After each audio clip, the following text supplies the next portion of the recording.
Siamo con Gianni Baggio, titolare dell'azienda App Cieli Via, produttrice di droni. C'è una novità, mi sembra di aver capito, sul campo dei droni ultimamente.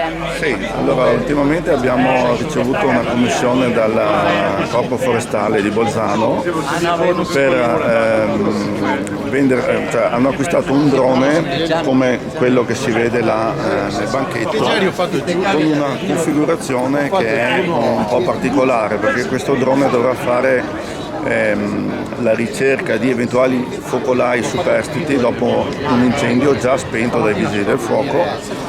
Lo stesso drone dovrà fare la ricerca di animali selvatici, tipo orsi ad esempio, nella notte, che magari sono stati avvistati e devono essere rintracciati per essere narcotizzati, messi in sicurezza oppure guariti.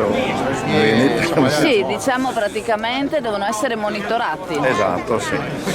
E la funzionalità di questo drone è proprio quella di poter installare a bordo le camere o i payload adatti allo scopo, in modo da avere un qualcosa di specifico o di inventarsi anche qualcosa in futuro e poter utilizzare lo stesso drone per più applicazioni.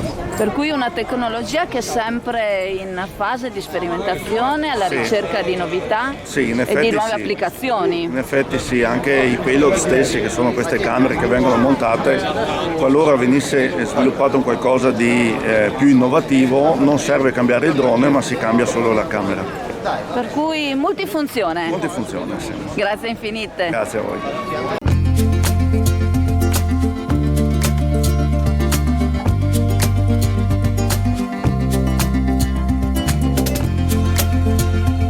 Alla libreria Pegaso a Borgo San Giovanni, Chioggia, il Natale arriva prima.